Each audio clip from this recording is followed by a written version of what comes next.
Welcome to the Cryptosphere. This is Cryptogenic coming at you. Today is Friday, February 11th at about 2 p.m. here in Northern California. The sun is out. It's warm. I got in the pool yesterday and it was like heaven. I'm hoping to get back in later this evening. In this video, I'm going to talk about surviving the final shakeout. Surviving the final shakeout. You need to be prepared for what's getting ready to happen in the market. If you're not prepared, you're going to be shaken out. Now, I'm going to tell you a story.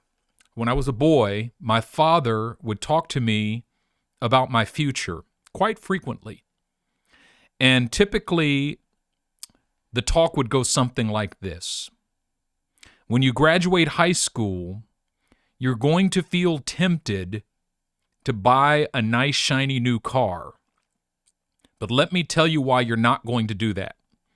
Because if you buy a nice, shiny car, a new car after you get out of high school, you're going to have to get a job to support that car. You're also probably going to want to get your own place. Now you're going to be working a job to pay for your place and pay for your car. And guess what's going to happen? You're not going to be able to go to college. You're not going to have any time for college because you're going to be spending all of your time working for your car and your apartment. And if you do that, you're going to be locked into this vicious cycle of poverty that's going to keep you there indefinitely. No, that's not what you're going to do. What you're going to do is you're going to graduate high school, and then you're going to go to college, and you're going to get a 4-year bachelor's degree. Then you're going to go to grad school, and you're going to get a master's degree. Once you finish your master's degree, you're a man, and you can make your own decisions. But until you have a master's degree in your hand, you're under my authority. Now, when he said that, he didn't say it to be domineering or controlling. It never came across as domineering or controlling. He talked to me about these things so regularly growing up, I just believed it. I just embraced it. It was like it became a part of my worldview. And I didn't realize it till later, but what he was doing was he was preparing me. He saw the temptations that were waiting for me coming out of high school. And he was preparing me to respond to those temptations in a way that would preserve my future. He knew that I could make mistakes right after graduating high school that would be super costly for me in the long run if I was not prepared about how I should be thinking. And so I remember seeing some of my friends graduate high school, and then next thing you know, they're rolling in a new Lexus or a Mercedes. And I used to think, what are they doing? Why would you do that? Why? In my mind, I was just so baffled. And sometimes I would try this, the ones that I was closer to, I'd be like, what are you doing, man? Why are you doing that? What are you doing? No, man, I got this job over here. I make $2,200 a month, man. I can afford this $800 payment. And I'm like, dude, but you're not in school. It's like, no, man, I don't need college. What do I need that for? And so I realized later in life, because at that time, I just thought, these people have no common sense. But no, you're 17, you're 18 years old. Unless somebody prepares you to think differently, that's the way you're naturally going to think, especially if you've had an upbringing that was somewhat impoverished. If you've experienced deprivation in your life, it's only natural for you to want nicer things as quickly as you could possibly afford them. My father taught me in this particular area how to delay gratification. I did not buy a new car until after I finished my master's degree. It was just, I did what he said. I went to college, four years straight through. I saw so many friends drop out after the first year because they had to have an apartment or they had to have a car or they wanted the finer things in life.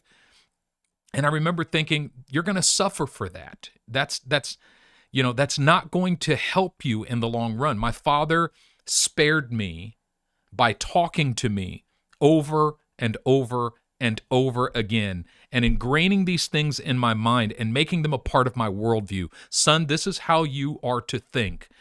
And by teaching me to think in that way, he prepared me to succeed in the world. And it paid off. I went to college, and then I went to grad school, and then I got a master's degree, and then I got a job. And then I bought a new car. It's in that order. That's the way it works, instead of thinking differently. So, what does this mean? What drives the crypto market forward is a series of shakeouts that happen at the bottom of any particular market, in which retail investors like you and I sell low and end up handing over our assets to syndicate investors, professional investors, whales, who are really predatory. Basically, their whole goal in life is to shake you out of the market. And if you're not prepared to think about shakeouts rightly and to see them for what they are, at a certain point, you're going to get shaken out. The thing we have to remember is that there's many shakings in the market. The shakeouts are never simply one shake. It's kind of like my wife, when deep winter comes, she has, deep winter blankets that we only pull out in the deep of winter. And she'll say to me, baby, go into the closet, pull out that comforter, but don't just throw it on the bed. I need you to take it outside on the deck, and I need you to shake it out multiple times. And whenever I pull that comforter out, I go out to the deck and I shake, and she'll stand there and go, shake it again, shake it again, shake it again. And I'll shake it and shake it and shake it and shake it and shake it. I'll shake it 5, 6, 7, 8, 9 times. And here's the concept. It's been in the closet for months, so we don't know if there's spiders in there, there's lint in there, dust has collected in there. We want to get out all the dust, all of the spiders, all of the lint, anything that might have made its way into this comforter, so that it's clean. We can put it on the bed and it's ours. We're not sharing it with anyone else. We're not sharing it with the dust. We're not sharing it with the insects. We're not sharing it with the lint. It's all ours. That's what the shakeout is designed to do. It's all mine. What we see in the crypto market especially is that, and just look at this Bitcoin chart, you could see it. Every one of these red candles is a shake. It's a shake, and then another shake, and another shake, and another, and just shook it all the way down. They shook it all the way down to $28,596. Then they let the market recover, and it got all the way up here to $69,000. They're like, shake it again, and they shook it and shook it and shook it all the way down. Well, here's what I think's getting ready to happen. One final shakeout. And what tends to happen is this. Folks that didn't get shaken out here got shaken out here. And folks that didn't get shaken out here got shaken out here. And folks that didn't get shaken out here got shaken out here. There's literally, people have been so shaken up by this, and I've talked to people who have just said, I'm out of crypto. I'm taking a break from crypto. I'm going to be out of crypto for the next several months because I just can't take this anymore. I can't handle the emotionality of it. It's too stressful. It's too volatile. I can't sleep at night. What you're talking about is the many shakings. You've been shaken and shaken and shaken. I believe we're getting ready to get one final shakeout. And maybe you survived this shakeout, and maybe you survived this shakeout, maybe you survived this shakeout, maybe you survived this shakeout, but maybe you're right on the brink, and maybe in your emotional state, you're thinking, I can't handle one more shakeout. Here's what happens. If they're able to plunge it all the way back down here to this level, all the way back down to the $28,000 mark, and convince you to hand it over to them. The reason these whales want to shake you out is because they want what you're holding, and they want it cheap. They don't want to buy it from you at $42,000. They want to buy it from you at $28,000. And so they're going to shake. And here's what they do. They let the market rally, and then when they get to a certain point, they dump to send it back down again. And then they let the market rally, and then they dump. These guys are holding tens of thousands, some of them hundreds of thousands of Bitcoin. So we get to these points, and all of a sudden they dump. Just enough to send the market crashing, to inject enough fear into the market to shake some more folks out. In the process, they're shaking out margin traders, leverage traders. They'll shake it right down beneath their stop losses to liquidate them. They love liquidating people. They love it. They love it. They love it. And so what these big bearish candles are, it's basically when Bitcoin is trading hands, the whales are buying it at a discount from retail investors like you and me. Here's why I don't think it's going to go beneath 28,000. Remember, when I first started talking about this, I talked about how we've broken beneath the 100-day moving average, the SMA. Sorry. We broke beneath the 50. Oh, on the daily, we broke beneath the 100.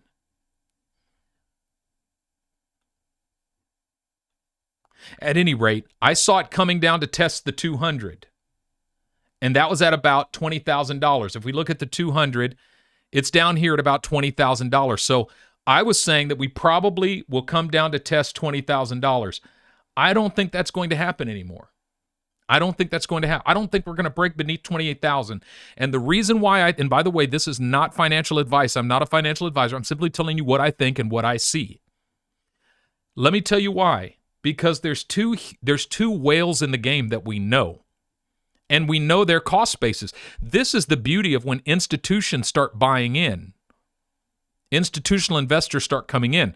MicroStrategies, they own 134,000 Bitcoin, and their cost average is 28,000. And then Tesla owns maybe about half that, 75,000 Bitcoin. I'm not sure exactly, but they have a lot of Bitcoin. Their dollar cost average is about 32,000, which is right where it stopped. Now that is significant. First thing we need to understand is that Tesla's market capitalization is $1 trillion. I think Tesla's market capitalization is slightly bigger than Bitcoin's market capitalization right now. So Tesla is a huge whale, and they have a vested interest in seeing to it that Bitcoin doesn't drop beneath their dollar cost average, their cost basis. And so same thing with MicroStrategies. They've got a vested interest in seeing to it that Bitcoin does not drop beneath its cost basis. So both of these whales can just start buying the crap out of it at these levels, and they can push the value up. I mean, if they suddenly start buying hundreds of thousands of Bitcoin at these levels, they can push the market up. But do you think they want to buy it from you at $42,600? No, they want to buy it from you at around their cost basis. Now, I'm going to give you one more piece of data. So, okay, we got to talk about margin. We're going to be talking, not margin. We got to talk about volume. We got to talk a lot about volume. Look at this move over here. Do you see what we see? You see how high the volume was and how the volume was moving up? Look at this. The volume just kept moving up, and the volume topped out here. When the volume started to decrease, the price was still increasing, but we were having diminishing returns on the price increase. If you see the difference between the volume over here and the volume over here, these little tiny volume bars, do you know what it means? It means that the big boys are not participating in this move. Without the participation of the big boys, no bullish move is sustainable. And it's the same thing with bearish moves. The bearish moves aren't sustainable, and neither are the bullish moves. We need to see bigger volume candles before we have a sustainable bullish move. And so what we're seeing is diminishing volume and increasing price. Secondly, look at this candle right here. Do you see what I see? This candle here? This one right here. Do you know what that candle is? It's called a shooting star. Do you know what a shooting star is? A shooting star happens at the top of a bullish move, and it indicates a bearish reversal. So we've got 2 hours and 2 days left on this candle. 5 days into this weekly candle, we've got a shooting star. Unless this changes, and this could change, all of a sudden we could get a pump of volume and it explodes. So I'm not saying this is absolutely what's going to happen, but this is the indication. See, we had another one here.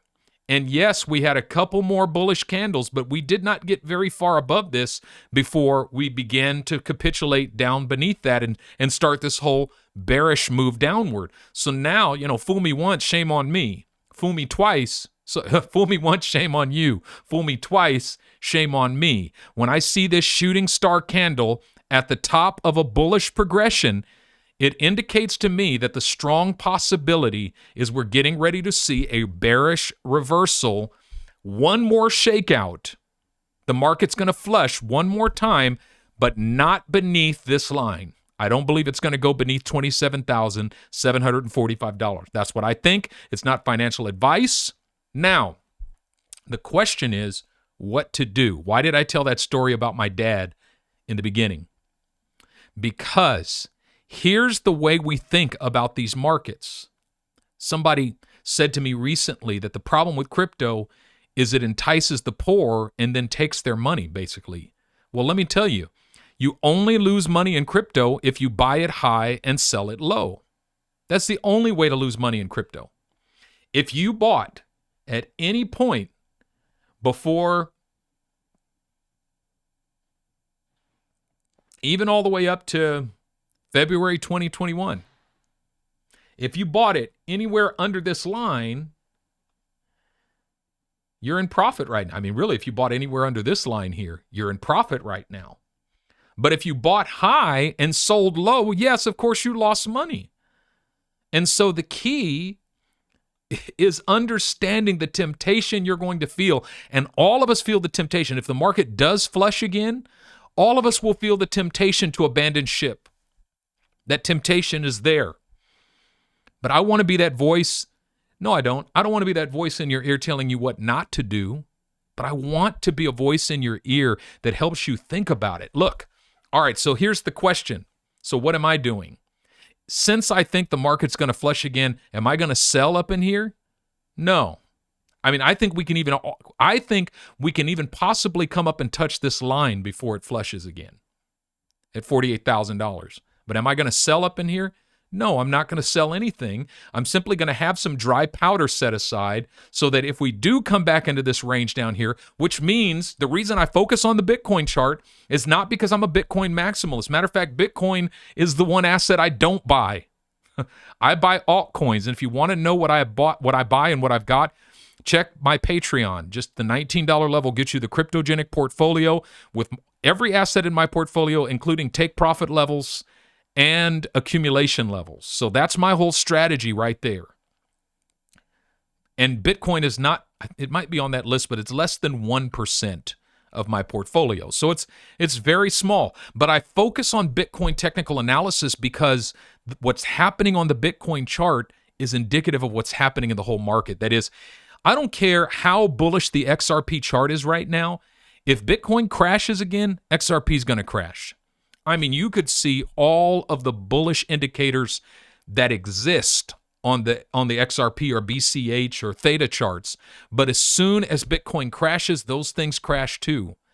And so that's what we're looking at for now until the next alt season happens. But even if that were to happen, the first thing that would happen is Bitcoin would crash, and then the rest of the market would temporarily crash with it, and then the altcoin market would explode without Bitcoin, and then Bitcoin would start to make its grind up towards the next level as well.